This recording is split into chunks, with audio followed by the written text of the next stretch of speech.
A few years ago, an asteroid carrying an alien race called the Mimics crashes into Europe and quickly devastates the continent with their superior technology and the surprise factor. Soon people are rioting on the streets, demanding the world leaders do something before humanity is lost. After 5 years, when things look hopeless, an allied army of humans utilizing new mechanized suits wins a major battle in Verdun, and a special forces soldier named Sergeant Vertovsky is hailed as a hero after being credited with hundreds of Mimic kills. She becomes an instant icon and a recruiting boon for the human military as the united human armies try to use the momentum for Verdun to launch a multi-pronged final assault on Europe. One of the talking heads on the newsreel selling Vertovsky and the war effort is Major Cage of the US Army. One morning, Cage flies to London the day before the operation to retake Europe. He meets with the commander of the Western Allies, General Brigham, who orders Cage to accompany the first wave of Allied troops to land in France and provide ground coverage for the media. Cage was an ROTC cadet in college and has no experience in the field, so he does not want to go to battle. He tries various tactics to avoid the deployment, to the point he tries to blackmail the general via the media. At first the general pretends to let him go, but as soon as Cage crosses the door, Brigham makes the guards go after him. Cage tries to run away, but he barely gets to reach another corridor before he is tased into unconsciousness. Later in the afternoon, Cage wakes up on a pile of duffel bags at Heathrow Airport, which has been turned into a military base. A sergeant shoves boots into his hands before Sergeant Farrell takes over. It turns out Brigham sent orders to Farrell stating Cage had tried to desert and has now been demoted from an officer to private. Cage is assigned to a band of eccentric soldiers called the J Squad, who are caught gambling by Farrell when Cage is introduced to them. As he scolds them, Farrell makes them eat the cards before instructing them to get Cage ready to deploy with them tomorrow. Hearing Cage is a deserter that thinks he is above battling puts him on everyone's blacklist, and Cage is sent to training. The next day is Invasion Day and Cage is given his own suit, but the members of J Squad do not even bother teaching him how to use it because they believe he will die quickly. Cage watches everyone move freely and find their favorite weapons with ease, but he feels nervous and lost. On their way out, Vertovsky leads the army with pride, yet Cage still tries to escape. However, the others drag him back quickly. All the planes take off swiftly, but as soon as they are about to drop onto the French coast, the back of their airship suddenly explodes. The squad drops down prematurely, but Cage is so scared that it is not until the explosion fire comes closer that he drops as well. As they fall through the sky, explosions keep happening around them, and many soldiers are dead before even reaching the ground. Even though the operation to retake Europe was supposed to be a surprise attack, the Mimics seem to be completely prepared with a proper ambush and proceed to slaughter the humans without mercy. Cage lands properly but still has not been able to remove the safety from his weapon, so he runs around in panic, watching how people are dying all over the place. Both crafts and humans seem to be catching fire, and Cage ends up falling when a plane crashes near him.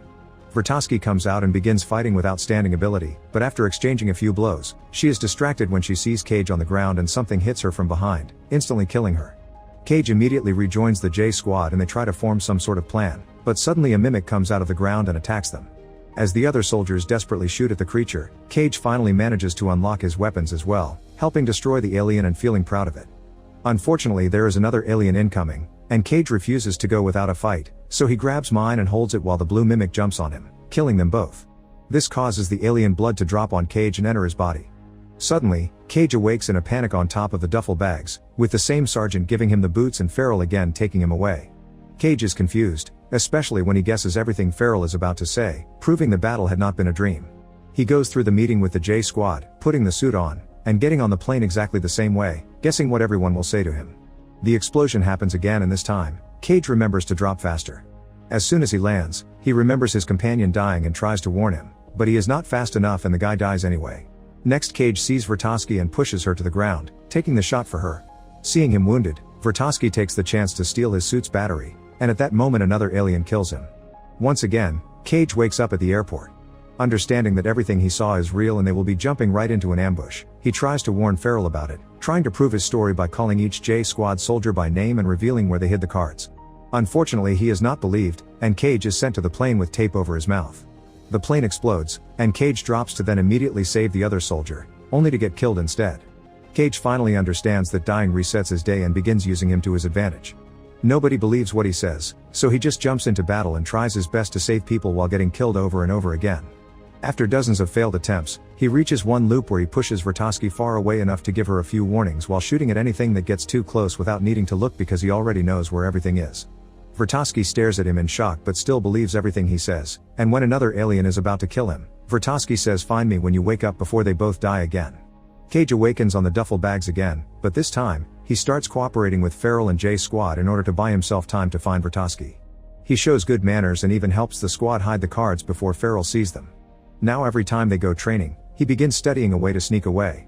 His first try consists of waiting for the exercise routine and rolling away into the traffic, but this gets him run over by a truck. After a few deaths, he manages to roll without trouble and hide behind the vehicle to escape. He enters the advanced training facility by dodging a few training machines, and Vertovsky looks down on him until he says she sent him. Vertovsky immediately knows what he is talking about and takes him away, saying he must not tell anyone except her because they will send him to the psych ward, which apparently already happened to her. Then she takes him to see Dr. Carter, who immediately believes everything and checks if this is the first time they are talking. It turns out Vertovsky used to have the looping power too, which is acquired from the blood of a blue alpha mimic, but she lost it after she got a blood transfusion. Cage has to always make sure he dies fully instead of being accidentally resuscitated like she was not to lose it too. This power is how she got that huge victory for womankind, and this is how the aliens always know when they are coming. Carter's theory is that all mimics are just neural manifestations of one overmind Omega alien creature, so he created a device that could locate the Omega if inputted into an alpha, but this experimentation got him fired and the machine was confiscated. To be able to find the Omega, first they need to win the invasion tomorrow, so Vertovsky begins training Cage in the advanced facility. The training machines are too fast and Cage cannot defend himself, so when he gets hurt, Vertovsky shoots him to restart the day. For the following 100 loops, Cage goes through the same routine over and over. He finds Vertovsky, explains everything from zero, and jumps into training right away. He gets better each time, learning patterns and managing to last longer in training almost like an expert, but Vertovsky still has to shoot him at the end of it every day. After being shot for the zillionth time, Cage has a vision of the Omega in a dam in Germany before waking up. He immediately goes to Vertovsky and Carter, who believes the visions are due to Cage in effect being an alpha now thanks to the blue blood. Now their next step is to survive the invasion to be able to escape to Germany afterward. Now the duo spends each loop discussing strategies with the knowledge Cage acquires, and in the morning they enter the battle ready to fight. Through hundreds of loops they fight and kill mimics over and over, dying every time and barely getting to advance a step or two on the field. Spending all this time together makes Cage develop affection for Vertovsky, even if she does not remember him to feel the same, so when in one loop she dies early in the fight, Cage begins to wonder if this is worth it. During the few loops, Cage does not bother with the battle and tries to escape the base. Other soldiers try to stop him, but Cage goes through it so many times that he learns their moves and dodges them with his eyes closed. He takes a bike to the city and tries to get drunk at a bar, but at that moment, the aliens arrive through the river. Seeing civilians die makes Cage go back to training, impressing Vertovsky with his new skills. The next time they see Carter, he has found out the exact location of the dam, but Cage already knew and thinks it is pointless information if they cannot escape the invasion.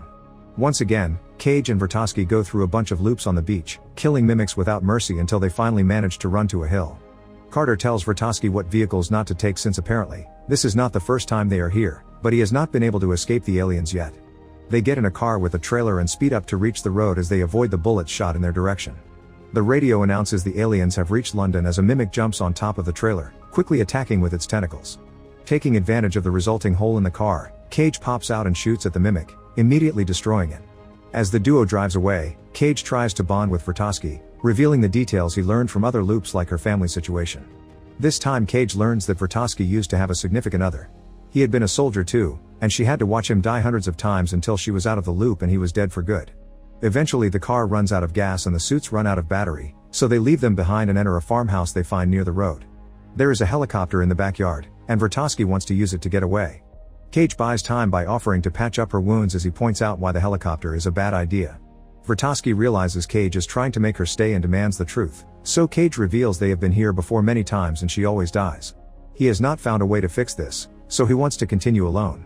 Feeling offended, Vertovsky gets on the helicopter anyway and tries to fly off, but she does not know how to pilot it. After struggling with it and destroying the house in the process, the helicopter crashes and Cage has to watch her die again before the aliens arrive and kill him. In the following loop, Cage goes to Vertovsky, but seeing her face makes him feel guilty and he decides not to tell her anything. When he gets ready for the battle, he asks for extra ammo and does not even bother with a helmet, not needing it to kill a bunch of mimics with ease thanks to his looping knowledge, and he escapes the area again. After a few tries, Cage learns to pilot the helicopter and finally makes it to the German dam alone. He sneaks around carefully using flares just in case, but when he finally makes it to the center of the building, he is devastated to find it empty. At that moment two mimics block his path and shoot him, but before he can lose blood, Cage jumps into the water in order to drown. During the next loop, Cage goes to Vertovsky and Carter to tell them the Omega is not in the dam. They figure out the visions and Vertovsky's success had been all a ruse by the Omega mimic overmind to lure the humans into invading Europe, where they would be ambushed and annihilated. With no other leads, the device Carter made becomes their last shot, but unfortunately it had been confiscated by Brigham. Vertovsky and Cage make their next plan to recover the machine.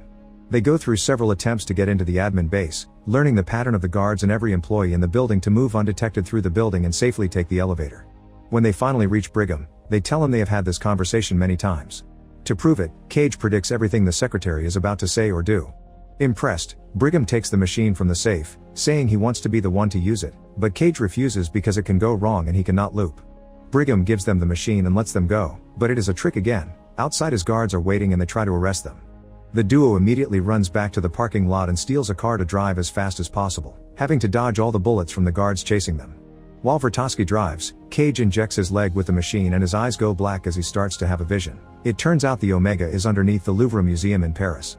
Cage wakes up and tells Vertovsky about it as she manages to drive into the street, but the shooting keeps coming and suddenly, a soldier in a mecha suit blocks the road. With the suit's strength, he manages to stop the car, and the crash causes the duo to lose consciousness. Some hours later, Cage awakens strapped to a hospital gurney and under arrest. He realizes he is out of the loop now because he was given a blood transfusion. As he struggles with the gurney and falls trying to escape, Vertovsky shows up and frees him. She intends to kill him, but he stops her just in time to explain he can feel he cannot loop anymore. Afterward, Vertovsky breaks the two of them out, and they carefully sneak back into the base thanks to Cage's old security knowledge. They only have 3 hours before the invasion and they will need soldiers to be able to kill the Omega without the loop. Cage decides to approach the J Squad and to convince them he is telling the truth, he reveals a bunch of their secrets that he has learned during previous loops. The squad is impressed but they are not sure they want to follow a stranger. Luckily the famous Vertovsky comes forward and immediately wins their loyalty. In the morning, the squad gets the suits but instead of joining the rest of the army, they steal a plane and fly away. Cage reminds everyone not to kill the blue alphas or they will reset the day, they must only kill the orange aliens. He does not want Vertovsky to come because he cannot reset her death now, but she refuses to stay behind. When they make it to Paris, the mimics immediately begin shooting at the plane, intending to protect their leader, and the first soldier dies. His best friend begins shooting from the plane door for revenge as the rest of the squad drops outside, but the plane loses control and crashes to the ground, killing a few more soldiers. The sudden drop causes Cage to fall into the water, and the weight of the suit is keeping him at the bottom. He has no choice but to take it off to be able to swim out. Then he carefully makes his way to the Louvre, devastated to find the whole area in ruins. A noise suddenly startles him, but it is only Vertovsky, who reveals 3 squad members have also survived. They get together and realize they do not have enough ammo to proceed, only a few grenades to kill the Omega. Then Cage gets an idea, the plane cannot fly but its engine is working, so they could make it slide through the mimic defenders and right into the museum. The 2 soldiers that still have the suits move all the debris out of the way and decide to stay behind as backup. Vertovsky makes the plane move and the mimics immediately come after them, so the soldiers use their suits to engage them in a fight. They shoot all the ammo they have available and manage to kill quite a few orange aliens, but it is not enough and sadly they both get killed pretty quickly. The mimics approach the plane next, and the 3rd soldier also opens fire with all his might using the plane's artillery. Unfortunately there are too many aliens shooting at the same time and he gets killed as well. Cage immediately runs to take over the artillery, shooting at the mimics as fast as possible. However, he is only human, and he cannot kill them all fast enough. The mimics jump on top of the plane and start destroying the roof, so Cage turns his shooting toward the inside. The impact causes Vertovsky to get off her seat, but Cage quickly offers cover and she is able to rush back to the control panel, guiding the plane right through some famous monuments. Cage is left hanging outside the plane as it finally smashes through the museum, where Cage rolls off and safely makes it to the ground. Vertovsky survives the crash as well thanks to her seat and grabs all their remaining weapons before joining Cage. The duo begins running through the main museum floor, although Vertovsky is slower because her leg is hurt. They shoot a few aliens in the way and Cage then drops a grenade before they jump into a hole in the floor, only to land on top of a car in the underground area. Debris is about to fall on top of them too, but Cage rolls them away just in time. While they hear the mimics on the floor above trying to find a way to reach them, the duo notices the area is flooded and realizes the Omega is hiding underwater. At that moment an Alpha makes it to the area, and they quickly hide behind debris to make a plan. Cage wants to distract the Alpha while Vertovsky kills the Omega, but she refuses, saying she's a better fighter and she can be a better distraction. After giving him the grenades, Vertovsky thanks Cage for bringing her this far and says she wishes she had gotten to know him better before kissing him, knowing how he feels for her even if she cannot return it. Afterward Vertovsky begins running away to make the Alpha mimic follow her, not attacking it to avoid restarting the loop. She tries to hide behind a car, but the mimic takes an alternate corridor and surprises her from behind, jumping on her to kill her. Meanwhile Cage jumps into the water and swims around the debris, looking for the Omega. The Alpha dives in as well to chase him, so Cage tries to go through narrow spaces to slow it down. After lots of desperate swimming, Cage finally finds the Omega, which looks like a huge glowing ball. As he gets the grenades ready, the Alpha Mimic catches up to him and stabs him with its tentacles. Cage cries out and drops the grenades, but when he turns around, he reveals he had already removed the pins. As soon as the grenades reach the center of the Omega, they explode, and the mimics immediately begin wiggling in pain as the Alpha slowly disintegrates right before the Omega blows out, creating a huge explosion that destroys the museum and kills every single alien outside as well. While Cage's dead body floats in the water, the Omega's blood seeps into him, giving him those black eyes again. Suddenly Cage wakes up and finds himself on the helicopter trip to London from the morning before the invasion. To his shock, not only he is alive, but everyone in the city is celebrating. It turns out that after a mysterious explosion in Paris, the mimics have all died off and now the human forces are sweeping through Europe without resistance. The next day they will advance to the Western Front and claim victory for good. Afterward, Cage goes to the airport base, where he is glad to see all the members of J Squad are alive and well. Next he goes to the training facility, where he is received with respect because he is still a major and never lost his position. Cage finds Vertovsky at the usual spot and she greets him with the rudeness of a stranger, making Cage laugh.